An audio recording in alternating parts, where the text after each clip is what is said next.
प्रिय विद्यार्थियों नमस्कार। हमने पिछले वीडियो में संज्ञा के व्यक्तिवाचक और जातिवाचक भेद पढ़े थे। आज हम संज्ञा का तीसरा बिंदु पढ़ने जा रहे हैं। संज्ञा का तीसरा अंतिम भेद भाववाचक संज्ञा। भाववाचक संज्ञा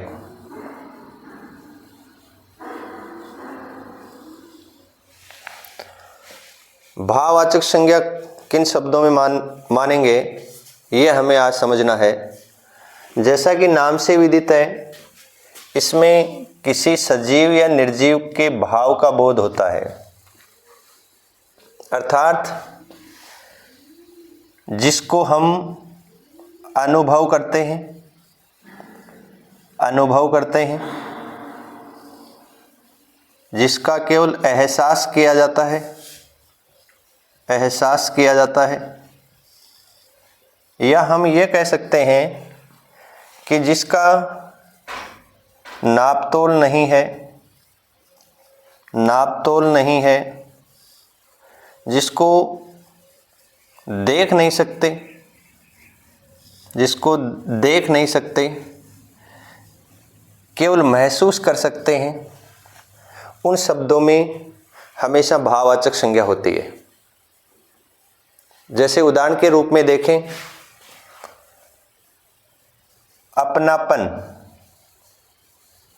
अपनापन शब्द है। अब इस अपनापन को हम देख नहीं सकते, इसका कोई नापतोल नहीं है, केवल अपनापन महसूस होता है, केवल इसको हम अनुभव कर सकते हैं। तो ऐसे शब्दों में हमेशा भाववाचक संज्ञा होती है। जैसे मान लो बुढ़ापा शब्द है।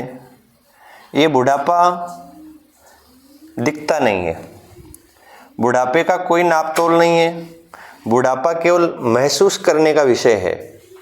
तो ऐसी स्थिति में बुढ़ापा शब्द में कौन सी संज्ञा होगी? भाववाचक संज्ञा होगी।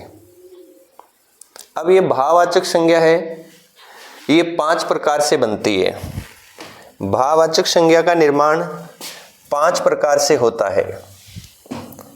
इस तरह का प्रश्न भी हमारे सामने आ सकता है कि भाववाचक संज्ञा किस किस से बनती है या किस से नहीं बनती। तो भाववाचक संज्ञा का निर्माण या भाववाचक संज्ञा की रचना 5 प्रकार से होती है। 5 प्रकार से हम भाववाचक संज्ञा का निर्माण कर सकते हैं, जिसमें सबसे पहले आता है जातिवाचक संज्ञा से भाववाचक संज्ञा बनती है। जातिवाचक संज्ञा से भाववाचक संज्ञा बनती है। दूसरा है सर्वनाम से भाववाचक संज्ञा बनती है। सर्वनाम से भाववाचक संज्ञा का निर्माण होता है।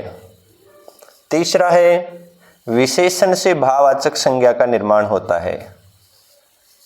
विशेषण से भाववाचक संज्ञा बन सकती है। चौथा है क्रिया से भाववाचक संज्ञा का निर्माण होता है। क्रिया से भाववाचक संज्ञा बन सकती है। और 5वां है अव्यय से भाववाचक संज्ञा का निर्माण होता है। ये 5 प्रकार से भाववाचक संज्ञा बनाई जा सकती है। यानी किसी जातिवाचक शब्द में कोई प्रत्यय जोड़ करके क्या बनती है? भाववाचक संज्ञा बनती है। सर्वनाम में कोई प्रत्यय जोड़ करके भाववाचक संज्ञा बनती है। विशेषण में किसी प्रत्यय को जोड़ करके भाववाचक संज्ञा बनाई जा सकती है। इसी प्रकार क्रिया है, क्रिया में हम कोई प्रत्यय जोड़ सकते हैं। अव्यय में हम कोई प्रत्यय जोड़ करके भाववाचक संज्ञा बन सकती है। जैसे उदाहरण के रूप में देखें, जैसे मान लो एक शब्द है पशु। ये पशु है, ये जातिवाचक संज्ञा का उदाहरण है। इस पशु में यदि मैं ता प्रत्यय लगा दूं तो शब्द नया बनता है पशुता। पशुता शब्द बना। अब आपसे कोई प्रश्न करे कि पशुता शब्द में कौन सी संज्ञा है, तो इसमें भाववाचक संज्ञा होगी। कौन सी संज्ञा होगी? भाववाचक संज्ञा होगी। और कोई भी उदाहरण ले सकते हो। जैसे मान लो आपके सामने मानव शब्द है। अब ये मानव शब्द है, ये जातिवाचक संज्ञा का उदाहरण है। और इस मानव में मैं यदि ता प्रत्यय लगा दूं तो इस नया शब्द क्या बनेगा, मानवता। अब ये मानवता है, ये भाववाचक संज्ञा का उदाहरण है। यदि हम भाववाचक संज्ञा की परिभाषा में इसकी तुलना करें तो देखो मानवता शब्द है, ये मानवता न तो दिखती है न इसका नापतोल है, केवल महसूस करने का विषय है मानवता। और जब महसूस करने का कोई विषय होता है तो उस शब्द में हमेशा भाववाचक संज्ञा होती है। और देख सकते हो, जैसे मान लो आपके सामने सर्वनाम शब्द है, जैसे अहम शब्द है, अहम अहम अहम, जिसका अर्थ होता है मैं, और मैं क्या है, सर्वनाम है। इस अहम में यदि मैं कार प्रत्यय लगा दूं, कौन सा प्रत्यय लगा दूं, कार प्रत्यय लगा दूं, तो क्या बनेगा, अहंकार। अब ये अहंकार है, इसमें कौन सी संज्ञा होगी, अहंकार दिखता है क्या, अहंकार का नापतोल है, बिल्कुल नहीं है, न दिखता है, केवल अहंकार को महसूस किया जाता है। ऐसी स्थिति में अहंकार शब्द क्या हुआ, भाववाचक संज्ञा हुई। लेकिन ये अहंकार शब्द बना किससे है, अहम से, और अहम क्या है, सर्वनाम। तो ये जो भाववाचक संज्ञा है ये मूलतः सर्वनाम से बनी है। जैसे मान लो आपके सामने शब्द है सर्व, सर्व यानी सभी, तो सभी क्या है, सर्वनाम है। इस सर्व में यदि मैं स्व प्रत्यय लगा दूं, स्व, तो शब्द बनेगा सर्वस्व, सर्वस्व। अब ये सर्वस्व शब्द ये क्या है, ये भाववाचक है। जैसे मान लो आपके सामने निज शब्द, निज, निज का अर्थ होता है अपना, और अपना क्या है, सर्वनाम। और निज में यदि मैं त्व प्रत्यय जोड़ दूं तो नया शब्द क्या बनेगा, निजत्व। अब इस निजत्व में यदि आपसे कोई पूछे कि कौन सी संज्ञा होगी, तो भाववाचक संज्ञा होगी। एक थोड़ी सी आपको मैं जानकारी दे दूं कि यदि किसी मूल शब्द के बाद में ता प्रत्यय लगा हो, यह प्रत्यय लगा हो, त्व प्रत्यय लगा हो, पन प्रत्यय लगा हो, पन प्रत्यय लगा हो, आहट प्रत्यय लगा हो, आहट, आवट प्रत्यय लगा हो, आवट प्रत्यय, यदि इन प्रत्यय का प्रयोग किसी मूल शब्द के बाद में हो रहा है तो दोनों को मिलाकर के जो नया शब्द बनेगा वो हमेशा भाववाचक संज्ञा का उदाहरण ही होगा। जैसे मान लो आपके सामने अभी ये ता प्रत्यय है, ता प्रत्यय, तो इसका कोई भी उदाहरण लेकर के यदि आप ता प्रत्यय लगाओगे और फिर आपसे प्रश्न किया जाए कि इसमें कौन सा संज्ञा का भेद है, तो हमेशा भाववाचक संज्ञा बतानी है। जैसे मान लो आपके सामने एक माधुर्य शब्द है, माधुर्य, माधुर्य शब्द है। अब इस माधुर्य शब्द में कौन सा प्रत्यय है, यह प्रत्यय है। अब आपसे कोई प्रश्न करे कि माधुर्य में कौन सी संज्ञा है, तो बिना सोच समझे आप बता देना कि यह प्रत्यय लगा हुआ है, इसका मतलब भाववाचक संज्ञा है। जैसे मान लो आपके सामने मधुरता है, क्या शब्द है, मधुरता है। अब इसमें भी ता प्रत्यय लगा हुआ है, ता प्रत्यय लगा हुआ है, तो ऐसी स्थिति में कौन सी संज्ञा बताओगे, भाववाचक संज्ञा बताओगे। जैसे त्व प्रत्यय है, जैसे मैं ये लिखूं अपनत्व, अपनत्व, इसमें त्व प्रत्यय आ गया, इसका मतलब अपनत्व में संज्ञा कौन सी होगी, अपनत्व में भाववाचक संज्ञा होगी। पन है, जैसे मान लो मैं यहाँ लिखता हूँ परायापन, परायापन शब्द है, परायापन। जैसे मैं लिखता हूँ बचपन शब्द है, बचपन। इसका मतलब इन दोनों शब्दों में कौन सा प्रत्यय है, पन प्रत्यय का प्रयोग हुआ है, और पन प्रत्यय का प्रयोग हुआ है, तो इन दोनों शब्दों में संज्ञा कौन सी बताओगे, भाववाचक संज्ञा बताओगे। जैसे आहट है, जैसे मैं एक शब्द लिखता हूँ घबराहट, घबराहट।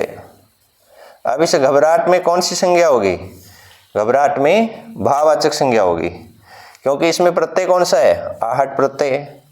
जैसे मान लो मैं आवट प्रत्यय लगाऊं, बनावट, बनावट शब्द है, इसमें कौन सा प्रत्यय आ रहा है, आवट प्रत्यय आ रहा है, इसका मतलब बनावट में कौन सी संज्ञा है, भाववाचक संज्ञा है।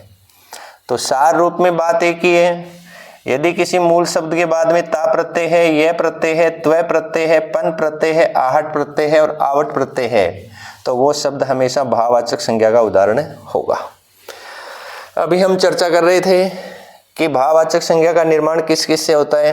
तो जातिवाचक संज्ञा से हम क्या बना सकते हैं, भाववाचक संज्ञा। सर्वनाम से क्या बना सकते हैं, भाववाचक संज्ञा। विशेषण से भी भाववाचक संज्ञा बनती है। जैसे मान लो आपके सामने शब्द है बुरा, ये बुरा विशेषण शब्द है, और इस बुरा में यदि मैं आई प्रत्यय लगाऊं, कौन सा प्रत्यय लगाऊं, आई प्रत्यय लगाऊं, तो नया शब्द क्या बनेगा, बुराई। अब इस बुराई में कौन सी संज्ञा बताओगे, भाववाचक संज्ञा। बुराई दिखती नहीं है, बुराई का कोई नाप तोल नहीं है, बुराई महसूस करने का विषय है, इसलिए बुराई शब्द में संज्ञा कौन सी बताओगे, भाववाचक संज्ञा बताओगे। जैसे मान लो आपके सामने एक शब्द आता है, जैसे अच्छा है, अच्छा शब्द है, और इस अच्छा में यदि आई प्रत्यय लगाओगे तो शब्द क्या बनेगा, अच्छाई बनेगा। अब इस अच्छाई में यदि संज्ञा का भेद पूछे तो कौन सा बताना है, भाववाचक संज्ञा बतानी है। कौन सी संज्ञा बतानी है, भाववाचक संज्ञा बतानी है।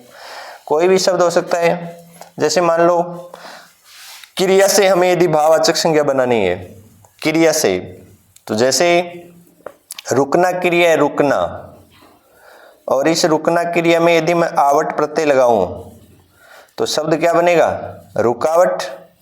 अभी आपको मैंने बताया था कि आवट प्रत्यय जहां भी लगेगा वो भाववाचक संज्ञा का उदाहरण होगा। इस रुकावट में भी कौन सा प्रत्यय है, आवट प्रत्यय है। ऐसी स्थिति में यहाँ पर भाववाचक संज्ञा मानी जाएगी।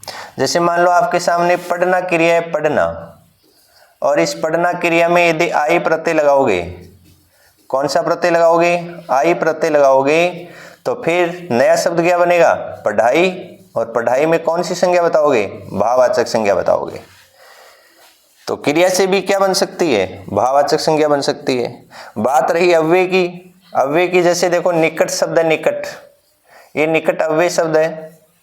अव्यय कौन होते हैं, जिनका लिंग वचन कारक परिवर्तित नहीं होता, जो हमेशा एक ही रूप में हमें स्थायी रहते हैं। तो निकट शब्द है वो भी क्या है, अव्यय है। अब इस निकट में यदि मैं ता प्रत्यय लगाऊंगा तो शब्द क्या बनेगा, निकटता। अब इस निकटता में कौन सी संज्ञा बताओगे, भाववाचक संज्ञा बताओगे। कौन सी संज्ञा बताओगे, भाववाचक संज्ञा बताओगे। जैसे मान लो आपके सामने शब्द है नजदीक, ये नजदीक शब्द है, ये क्या है, ये नजदीक शब्द है, ये अव्यय है। क्या है, ये अव्यय है। और इसमें जैसे ही प्रत्यय लगाओगे कौन सा, ई प्रत्यय लगाओगे, तो क्या बनेगा, नजदीकी। क्या शब्द बनेगा, नजदीकी शब्द बनेगा। अब इसमें कौन सा भेद बताओगे, अव्यय का, ये अपने संज्ञा का, तो इसमें कौन सा आएगा, भाववाचक संज्ञा आएगी। तो कहने का मतलब है भाववाचक संज्ञा का निर्माण है वो 5 प्रकार से होता है, जातिवाचक संज्ञा से, सर्वनाम से, विशेषण से, क्रिया से और अव्यय से। इतनी जानकारी होने के बाद में आपने देख लिया है कि संज्ञा के जो भेद हैं वो कितने हैं, 3 हैं, व्यक्तिवाचक संज्ञा, जातिवाचक संज्ञा और भाववाचक संज्ञा। अब इस संज्ञा के बिंदु में हमारे पास एक और शेष रह गया मामला। वो क्या है कि संज्ञा के कुछ विशेष नियमों की स्थिति भी चलती है, एक बार हम उनका भी अध्ययन करेंगे। वो विशेष नियम क्या हैं वो देखना। जैसे मान लो आपके सामने एक शब्द है, रावण शब्द है, रावण। एक शब्द है रावण, क्या शब्द है, रावण शब्द है, रावण शब्द है। जैसे सीता शब्द है, सीता, सीता शब्द है। जैसे जयचंद शब्द है, जयचंद, जयचंद, जयचंद शब्द है। इनमें कौन सी संज्ञा है, इनमें व्यक्तिवाचक संज्ञा है, क्योंकि ये किसी के नाम है, किसी के क्या है, नाम है। तो ऐसी स्थिति में यहाँ पर व्यक्तिवाचक संज्ञा है। लेकिन जब मैं इनका वाक्य में प्रयोग करूं, जैसे आदित्य, आदित्य, आदित्य रावण है, आदित्य रावण है। अब यहाँ पर इस वाक्य में रावण शब्द को रेखांकित कर दिया और प्रश्न किया कि रेखांकित शब्द में कौन सी संज्ञा है, तो यहाँ पर फिर व्यक्तिवाचक नहीं बतानी है। यदि कोई व्यक्तिवाचक शब्द, यहाँ तो ये व्यक्तिवाचक है, कोई व्यक्तिवाचक शब्द वाक्य में प्रयुक्त होकर किसी की विशेषता का बोध कराएगा, यहाँ पर ये रावण शब्द ये आदित्य की विशेषता का बोध करा रहा है, तो ऐसी स्थिति में यदि कोई व्यक्तिवाचक शब्द वाक्य में प्रयुक्त होकर किसी की विशेषता का बोध कराएगा तो वहां पर जो संज्ञा मानी जाएगी वो जातिवाचक मानी जाएगी, न कि व्यक्तिवाचक। यदि व्यक्तिवाचक शब्द वाक्य में प्रयुक्त होकर किसी की विशेषता का बोध कराता है तो वहां व्यक्तिवाचक संज्ञा न होकर के जातिवाचक संज्ञा होती है। जैसे मान लो आपके सामने सीता शब्द है, ये तो व्यक्तिवाचक है, लेकिन मैं इसका वाक्य में प्रयोग करूं गांव की महिलाएं, गांव की महिलाएं, गांव की महिलाएं सीता हैं, गांव की महिलाएं सीता हैं। अब यहां पर सीता शब्द को रेखांकित कर दिया और प्रश्न किया गया कि रेखांकित शब्द में कौन सी संज्ञा है, तो ये मत कर देना कि यहां व्यक्तिवाचक है, कि किसी का नाम है तो व्यक्तिवाचक कर दो। नहीं, यहां पर ये सीता शब्द है, ये इस वाक्य में महिलाओं की विशेषता का बोध करा रहा है। तो ऐसी स्थिति में यहां सीता शब्द में कौन सी संज्ञा बताओगे, जातिवाचक संज्ञा बताओगे। जैसे मान लो जयचंद शब्द है, यहां तो ये व्यक्तिवाचक है, लेकिन ये मैं कहूं कि मेरा मित्र जयचंद है, मेरा मित्र जयचंद है। अब ये जयचंद शब्द है, ये मेरे मित्र की विशेषता का बोध करा रहा है, और जब विशेषता का बोध करा रहा है तो व्यक्तिवाचक नहीं होगी, बल्कि कौन सी होगी, जातिवाचक होगी। तो ये विशेष नियम आपको ध्यान में रखना है कि कोई व्यक्तिवाचक शब्द वाक्य में प्रयुक्त होकर किसी की विशेषता का बोध कराता है तो वहां पर व्यक्तिवाचक संज्ञा न होकर के जातिवाचक संज्ञा मानी जाती है। एक तो ये नियम ध्यान में रखना है। दूसरा देखो, दूसरा एक नियम और है, उसका भी हम अध्ययन कर लेते हैं। जैसे मान लो आपके सामने एक शब्द है, गांधी शब्द है, गांधी, गांधी शब्द है। जैसे नेहरू शब्द है, नेहरू, नेहरू शब्द है। पटेल शब्द है, पटेल, पटेल शब्द है। इन तीनों शब्दों में कौन सी संज्ञा है भाई? तीनों शब्द हैं, वो गांधी दिखता तो है, गांधी दिखता है क्या भाई? गांधी है, नेहरू है, पटेल है, ये सब दिखते तो हैं, लेकिन एक से अधिक का बोध कराते हैं। भाई गांधी एक ही थोड़ी है, नेहरू एक ही थोड़ी है, पटेल एक ही थोड़ी है। ये तीनों शब्द हैं वो एक से अधिक संख्या का बोध करा रहे हैं, यानी समूह वाला शब्द है ये। और जब समूह वाला शब्द है तो इन तीनों शब्दों में कौन सी संज्ञा बताओगे? इन तीनों शब्दों में जातिवाचक संज्ञा होगी। कौन सी संज्ञा होगी? जातिवाचक संज्ञा होगी। अब इनका मैं वाक्य में प्रयोग करूं, जैसे गांधी, गांधी भारत के राष्ट्रपिता थे, भारत के राष्ट्रपिता थे, राष्ट्रपिता थे, राष्ट्रपिता थे। अब इस वाक्य में इस गांधी शब्द को रेखांकित कर दिया, इस गांधी शब्द को रेखांकित कर दिया और प्रश्न किया कि गांधी शब्द में कौन सी संज्ञा है या रेखांकित शब्द में कौन सी संज्ञा है। तो यहां इस वाक्य में ये गांधी शब्द है वो एक व्यक्ति के अर्थ में है, यहां इसका जो अर्थ है वो केवल महात्मा गांधी है। और जब कोई जातिवाचक शब्द वाक्य में प्रयुक्त होकर एक व्यक्ति विशेष के नाम का बोध कराता है तो वहां फिर व्यक्तिवाचक संज्ञा होगी। कौन सी संज्ञा होगी? व्यक्तिवाचक संज्ञा नहीं होगी, ये व्यक्तिवाचक संज्ञा होगी, ये ध्यान रखना। तो कहने का मतलब है किसी शब्द को हम फिक्स कर लें कि ये एक ही भेद में आएगा तो ये चीज मान्य नहीं है। यहां पर तो ये अकेला शब्द है, देखो यहां तो ये जाति का बोध करा रहा है, लेकिन यहां पर ये जाति का बोध नहीं करा रहा है इस वाक्य में, यहां तो ये महात्मा गांधी के अर्थ में आ रहा है। और जब कोई जातिवाचक शब्द एक व्यक्ति के अर्थ में आता है तो वहां पर फिर व्यक्तिवाचक संज्ञा होगी।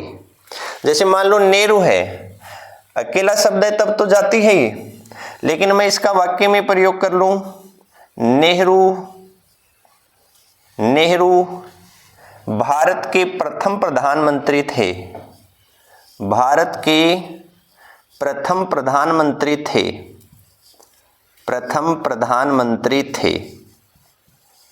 अब इस वाक्य में नेहरू शब्द तो आया है, लेकिन वो एक से ज्यादा के अर्थ में थोड़ी आया है। यहाँ ये नेहरू शब्द है, ये केवल जवाहरलाल के लिए प्रयुक्त हुआ है। और जब कोई जातिवाचक शब्द एक व्यक्ति के अर्थ में आ रहा है तो वहां पर कौन सी संज्ञा करोगे? वहां पर करोगे व्यक्तिवाचक संज्ञा। ऐसे ही पटेल है, अकेला शब्द है, पटेल तो बहुत सारे हैं, तो ये तो जाति हो गई। लेकिन जब मैं इसका वाक्य में प्रयोग करूं कि पटेल ने राजस्थान का एकीकरण किया, राजस्थान का एकीकरण किया। अब यहां इस वाक्य में पटेल का जो अर्थ है वो एक से ज्यादा के अर्थ में थोड़ी है। यहां तो केवल सरदार वल्लभ भाई के लिए प्रयुक्त हुआ ये शब्द। और जब ये जातिवाचक शब्द केवल एक के लिए प्रयुक्त हो रहा है तो यहां पर जो संज्ञा मानी जाएगी वो व्यक्तिवाचक मानी जाएगी। क्या मानी जाएगी? व्यक्तिवाचक मानी जाएगी। तो ये दूसरा नियम है कि कोई जातिवाचक शब्द वाक्य में प्रयुक्त होकर किसी व्यक्ति विशेष के नाम का बोध कराता है तो वहां जातिवाचक संज्ञा न होकर व्यक्तिवाचक संज्ञा मानी जाती है। ये दूसरा नियम है। और देखो एक नियम और चर्चा करें हम, क्योंकि इस तरह के प्रश्न भी आजकल बनने लग गए। ये जो गांधी भारत के राष्ट्रपिता थे, ये तो प्रश्न बहुत बार आ चुका है और गांधी को ही रेखांकित करके पूछा गया है कि कौन सी संज्ञा का उदाहरण है। तो रटने वाली प्रवृत्ति है वो कैसे कारगर साबित होगी, फिर समझना पड़ेगा। और ये जो कक्षाएं लगाई जा रही हैं ज्यादा समझने पर ही आधारित हैं, ये भी आपको ध्यान में रखना है। जो बच्चा समझ करके पढ़ना चाहता है उसको बहुत लाभ होगा, और रुचि से पढ़ेगा तो 100% लाभ होगा। और देखो तीसरा नियम हम चर्चा करें। जैसे मान लो आपके सामने एक शब्द है, ये शब्द है अच्छा शब्द है। जैसे मान लो आपके सामने शब्द है बुरा शब्द है। जैसे ये शब्द है जयचंद शब्द है। जैसे रावण शब्द है। भाई अच्छा है वो विशेषण है, बुरा है वो विशेषण है, जयचंद है ये व्यक्तिवाचक संज्ञा है, और रावण है ये व्यक्तिवाचक संज्ञा है। यदि इन शब्दों को हम ओकारांत में बदल दें, किस में बदल दें? ओकारांत में बदल दें। ओकारांत का मतलब है इन शब्दों के अंतिम वर्ण पर ओ की मात्रा लगा दें। किसकी मात्रा लगा दें? ओ की मात्रा लगा दें। तो जो नया शब्द बनेगा ओकारांत लगने के बाद, जो नया शब्द बनेगा वहां हमेशा जातिवाचक संज्ञा होगी। क्योंकि जैसे ही ओकारांत बनाओगे तो फिर वो शब्द समूह का बोध कराने लगेगा। जैसे देखो ये अच्छा शब्द है, अच्छा से हमने बना दिया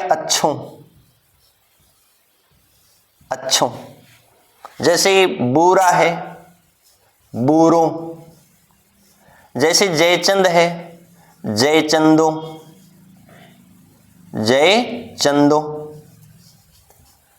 जैसे रावण है रावणों। अब इनका मैं वाक्य में प्रयोग करूं कि अच्छों के निकट रहो।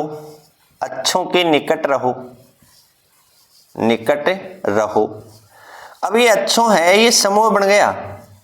ये अच्छों शब्द है वो एक से अधिक संख्या का बोध कराने लग गया।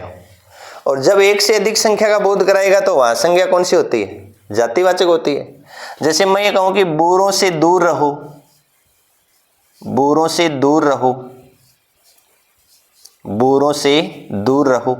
अब ये बुरों है, ये एक से अधिक व्यक्तियों का बोध करा रहा है। और जब एक से अधिक संख्या का बोध कोई शब्द कराता है तो ये चर्चा हम पहले कर चुके हैं कि वहां हमेशा जातिवाचक संज्ञा होती है। जयचंदों है, जैसे जयचंदों से मित्रता मत रखो। तो अब ये जयचंदों है वो एक से अधिक संख्या है। जैसे रावणो है, रावणों को समाज से बाहर निकालो, समाज से बाहर निकालो, बाहर निकालो। अब ये चारों वाक्य जो बने हैं, इनके जो शुरुआत में जो शब्द आए हैं वो एक से अधिक संख्या का बोध कराने वाले शब्द आए हैं। तो ऐसी स्थिति में अच्छों में यहां कोई विशेषण नहीं है, जयचंदों में यहां कोई व्यक्तिवाचक संज्ञा नहीं है। जैसे ही ओकारांत में बदलोगे तो फिर वो संज्ञा कौन सी हो जाएगी? जातिवाचक संज्ञा हो जाएगी। ये भी हमें ध्यान में रखना है। एक देखो, जैसे मान लो आपके सामने ये प्रार्थना शब्द है, प्रार्थना, प्रार्थना, प्रार्थना है, ये भाववाचक संज्ञा है। इस प्रार्थना शब्द को जैसे ही आप बहुवचन में बदलोगे, जैसे मान लो प्रार्थना का प्रार्थनाएं कर दिया, प्रार्थनाएं कर दिया। अब ये प्रार्थनाएं हैं वो एक से अधिक संख्या का बोध हो गया। और जब ये भाववाचक संज्ञा का उदाहरण है, वो जैसे ही बहुवचन में बदला तो फिर बहुवचन वाला जो शब्द है वो जातिवाचक संज्ञा का होगा। कौन सी संज्ञा का होगा? जातिवाचक संज्ञा का होगा। तो इस तरह से हमारा जो संज्ञा का विशेष नियम वाला पार्ट है वो भी समाप्त होता है। ये विशेष नियम भी आपको ध्यान में रखने हैं।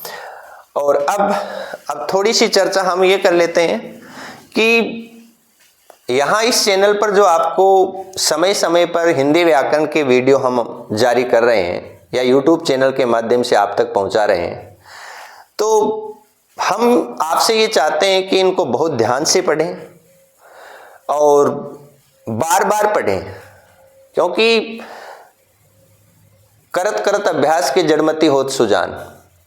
बार बार यदि आप अभ्यास करोगे तो ऐसा कुछ है ही नहीं जो याद नहीं हो सकता। एक पत्थर पर भी बार बार रस्सी जाती है तो उस पर भी निशान पड़ जाता है। तो हम तो हैं ही क्या। बार बार अभ्यास कीजिए, हिंदी व्याकरण आपके लिए बहुत सरल हो जाएगी। एक ये ध्यान रखना है, आप जब इस चैनल पर वीडियो देख रहे हो तो आपका भी दायित्व बनता है कि इस चैनल को सब्सक्राइब करें, लाइक करें और अपने चिर परिचित, जानकार, अनजान जो भी आपके संपर्क में है वहां तक इस वीडियो को जरूर पहुंचाएं, ताकि हम सबका भला हो। हमारे उच्च नेतृत्व का भी यही स्लोगन है कि सबका साथ सबका विकास। तो हम भी अब यही चाहते हैं कि भाई इस तरह के हिंदी व्याकरण के वीडियो जो हम आप तक पहुंचा रहे हैं, तो आप भी चेष्टा करें, खुद पढ़ें और दूसरों को भी पढ़ाएं। Thank you. जय हिंद, जय भारत।